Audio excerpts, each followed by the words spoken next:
नागदा में 7 दिवसीय प्रशिक्षण वर्ग का हुआ समापन। विश्व हिंदू परिषद की राष्ट्रीय योजना अनुसार प्रतिवर्ष लगने वाले दुर्गावाहिनी के प्रांतीय शौर्य प्रशिक्षण वर्ग मालवा प्रांत प्रथम वर्ग नागदा जिले में परम पूज्य साध्वी हेमलता दीदी, सरकार माननीय सरोज दीदी, सोनी राष्ट्रीय सह संयोजिका मातृशक्ति श्रीमती पिंकी पंवार, राष्ट्रीय सह संयोजिका दुर्गावाहिनी, प्रांत मंत्री एवं दुर्गावाहिनी मातृशक्ति पालक श्रीमान विनोद जी शर्मा, मालवा प्रांत दुर्गावाहिनी संयोजिका सुश्री ज्योति प्रिया शर्मा की उपस्थिति में शुभारंभ हुआ था। इस शिविर का आयोजन नागदा के लक्ष्य इंटरनेशनल स्कूल में संपन्न हुआ था। इस प्रशिक्षण वर्ग में उज्जैन संभाग की कुल संख्या 480 दुर्गावाहिनी की बहन शामिल हुई थी। 23 मई को इस प्रशिक्षण वर्ग का समापन हुआ। समापन के मौके पर विश्व हिंदू परिषद के केंद्रीय सहमंत्री श्री अजय पारीक, राष्ट्रीय सह संयोजिका पिंकी पंवार, प्रांत मंत्री विनोद शर्मा, प्रांत उपाध्याय महेश कोठी, मातृशक्ति प्रांत संयोजिका आरती जायसवाल, प्रांत संयोजिका ज्योति प्रिया, संत श्री अमरदास महाराज मंच पर मौजूद थे। दुर्गावाहिनी विभाग संयोजिका मानसी व्यास, जिला संयोजिका रानी व्यास, जिला अध्यक्ष ओजस सोलंकी, जिला मंत्री जितेंद्र पांचाल, जिला संगठन मंत्री मोहन सिंह राठौर, जिला संयोजक विशाल कट्टर, जिला सहमंत्री समर्थ सेन, जिला सहमंत्री रामगोपाल परमार, जिला धर्म प्रसार प्रमुख देवेंद्र सेन, जिला प्रचार प्रमुख डी के चौधरी, जिला सेवा प्रमुख रमेश बालाजी, प्रखंड मंत्री मनीष व्यास, गिरधारी लाल सोनी, अशोक जी सोनी, नरेंद्र माली, आकाश चौहान, मुकेश देवड़ा, रघुवीर सिंह पंवार, विवेक प्रजापत, योगेश वर्मा सहित कई पदाधिकारी की इस प्रशिक्षण वर्ग को सफल बनाने में इनकी भूमिका सराहनीय रही।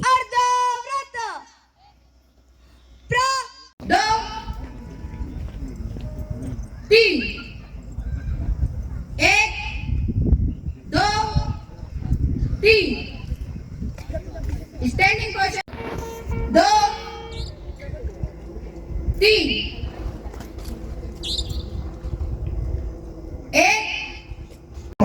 युद्ध विचारे बेटे भी धर्मी, मस्तक सब झुक जाएंगे। सुनो द्रौपदी शस्त्र उठा लो, अब गोविंदा आएंगे।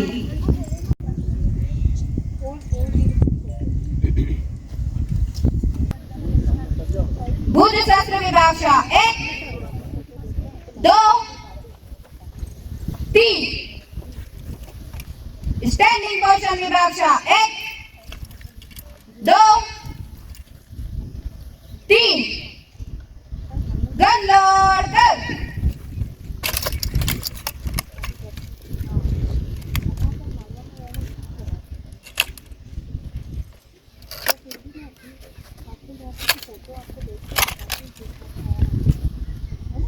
सावधान,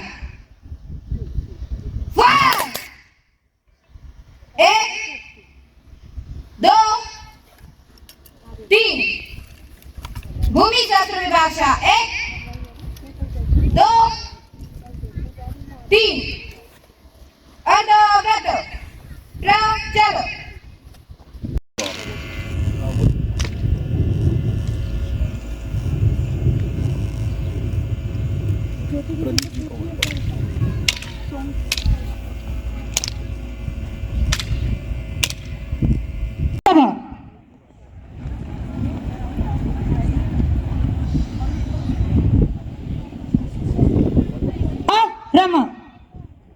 दक्ष एक हाथ की दूरी बनाते हुए जय जय श्री राम, जय जय श्री राम,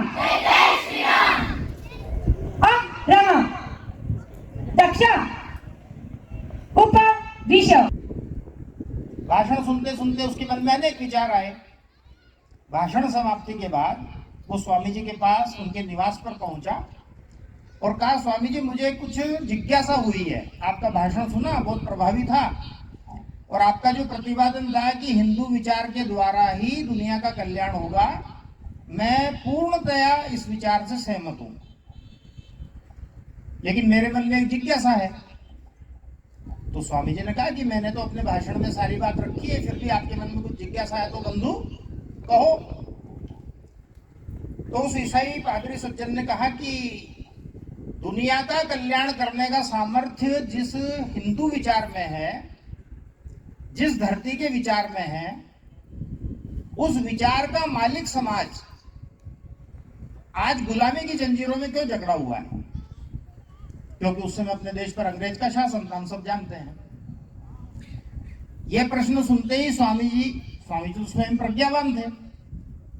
एक क्षण उन्होंने विचार किया और कहा कि बंधु, तुम्हारी इस विचार से सहमति कि हिंदू विचार के द्वारा ही दुनिया का कल्याण होगा, मानवता का कल्याण होगा, इस सहमति के कारण मुझे प्रसन्नता है।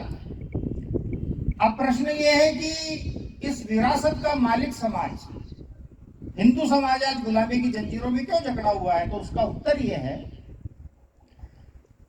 इस दर्शन की, इस विचार की श्रेष्ठता जिन ग्रंथों में लिखी है, उस ग्रंथों में जो मार्गदर्शन है उसके अनुसार जीवन जीने वाले लोगों की संख्या आज कम है। उतने प्रमाण में नहीं है जितने प्रमाण में होना चाहिए। ग्रंथों में सब श्रेष्ठ विचार लिखा है, सब बातें लिखी है, लेकिन उसके अनुसार आचरण करते हुए जीवन जीने वाला समाज जब एक बड़ी संख्या में सबको दिखाई देगा, तो फिर से संसार में मेरे समाज का, मेरे इस धरती के विचार का, इस हिंदुत्व के विचार का बोलबाला होगा, इसमें कोई संदेह नहीं।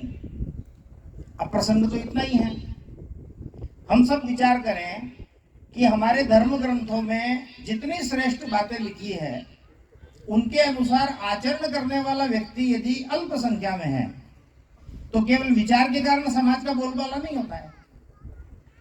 वही दृश्य साकार करने के लिए विश्व हिंदू परिषद की योजना है।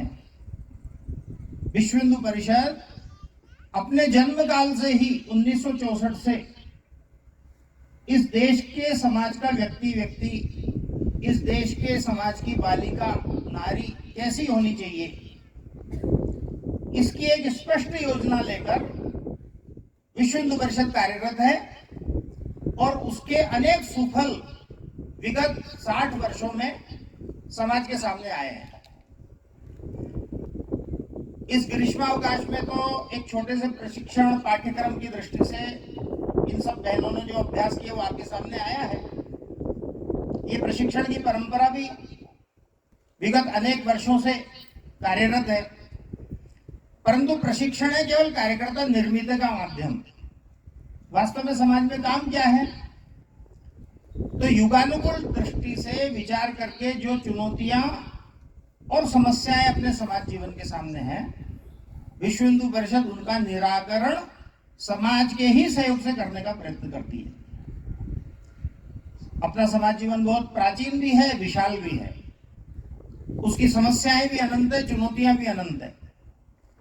सबकी चर्चा करने का उद्देश्य नहीं है, परंतु मैं इस उपलब्ध समय में बहुत थोड़े में आपके सामने जिन चुनौतियों को प्राथमिकता का विषय मानकर विश्व हिंदू परिषद काम करता है उनका उल्लेख करता हूं।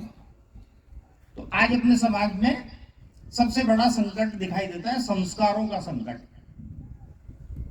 मैं एक ऐसी बात बोलता हूं जिसको सुनकर आपके मन में थोड़ा कष्ट हो सकता है, उसके लिए क्षमा याचना करता हूं, परंतु यथार्थ है कि हमारे परिवारों में जो बालक पल बढ़ रहे हैं, क्या हिंदुत्व के बारे में जानते हैं? क्या हिंदुत्व की मूलभूत बातों का उनको संस्कार मिलता है क्या उस आयु में जिस आयु में संस्कार मिलना चाहिए? तो अपने को ध्यान में आएगा कि नाम तो हमने उनका हिंदू परंपरा के अनुसार रखा है, परंतु उनसे पूछो कि वेद कितने हैं, धाम कितने हैं, 4 पुरुषार्थ हैं, उनके नाम बताओ। कुंभ के मेले कहां कहां होते हैं, उन स्थानों के नाम बताओ। कुंभ के मेले क्यों होते हैं?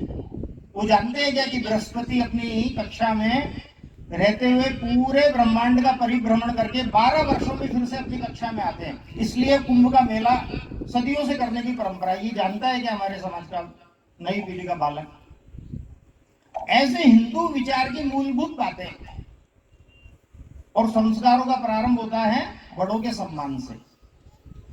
हमारे श्री रघुनाथ जी की दिनचर्या शुरू होती है, प्रातःकाल उठ के रघुनाथा मात पिता गुरु नावई माथा। ये चौपाई हमने सुनी है, लेकिन आज का बालक, आज की बालिका अपने बड़ों का इस प्रकार सम्मान करते हैं क्या? छोटी आयु में यदि उनको बड़ों का सम्मान करना नहीं सिखाया तो बड़ी आयु में वो बुजुर्गों का तिरस्कार करते हुए दिखाई देंगे, सम्मान करते हुए दिखाई नहीं देंगे। तो जब इस अज्ञान की अवस्था में, इन संस्कारों के, संस्कृति के, देश के गौरव के, देश के इतिहास के प्रति अज्ञान की अवस्था में वो बालकपन छोड़कर